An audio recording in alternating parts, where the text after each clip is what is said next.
Pardon? I was going to say Google or Facebook.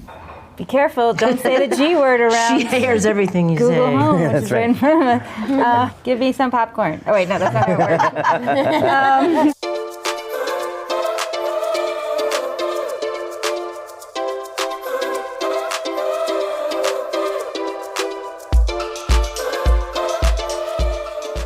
Gillian Robespierre, right here, and Elizabeth Holm wrote this film. It's called Landline. Gil directed it. It's about the Jacobs family. They are Manhattanites living in the year 1995.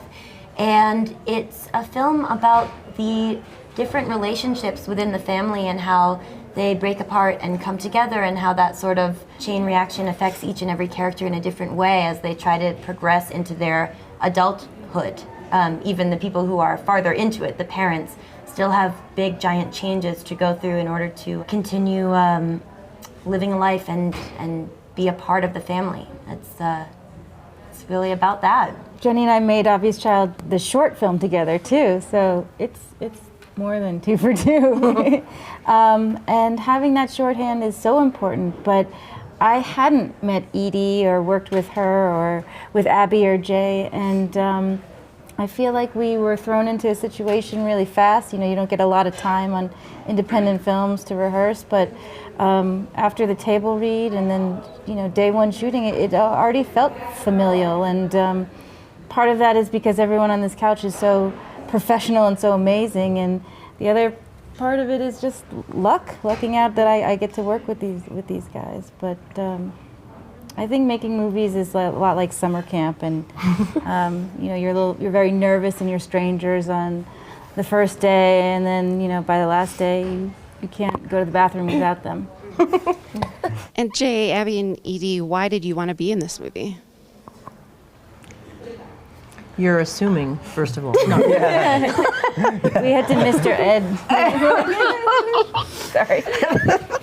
Well, I had seen Obvious Child a couple of weeks before. Like, randomly, I saw it on Amazon and I watched it and I was obsessed with it. And I had been a huge fan of Jenny's for a really long time. So when I got the audition, I freaked out, and that was, just like who I was going to work with. And then I read the script and I loved it, and I loved the character, and it was unlike anything I had played, and it was bigger than anything I had gotten to be in before. So yeah, I guess every element of it really excited me.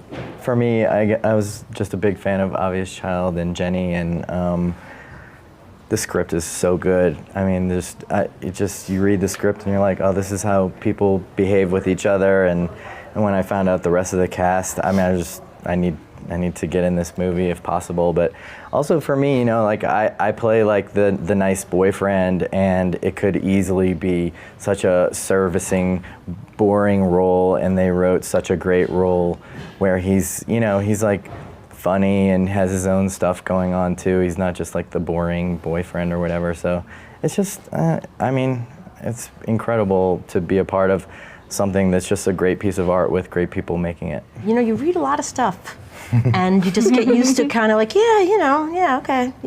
And then you get something that's really written well, that that just reminds you of the way people really talk and think, and you kind of feel like you know what the next line's going to be based on the last 50 scripts you read, and then the next line is completely out of left field. The people are dimensional. Anyway, you live for these things, and it doesn't happen a lot.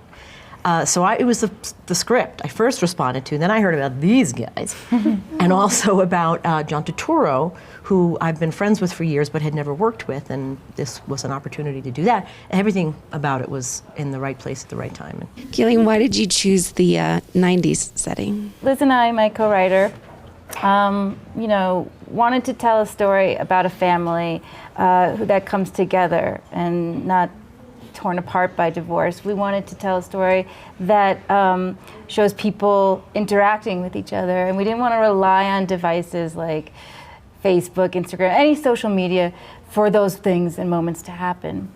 It's also a story about kids growing up in New York in the 90s, because I grew up in New York in the 90s, and it was a special moment. It was before, the peep shows left, and it was sort of the Wild West below 14th Street, and New York was a little bit grittier and sort of changed in step with my family changing, and we thought there was some poetry in that.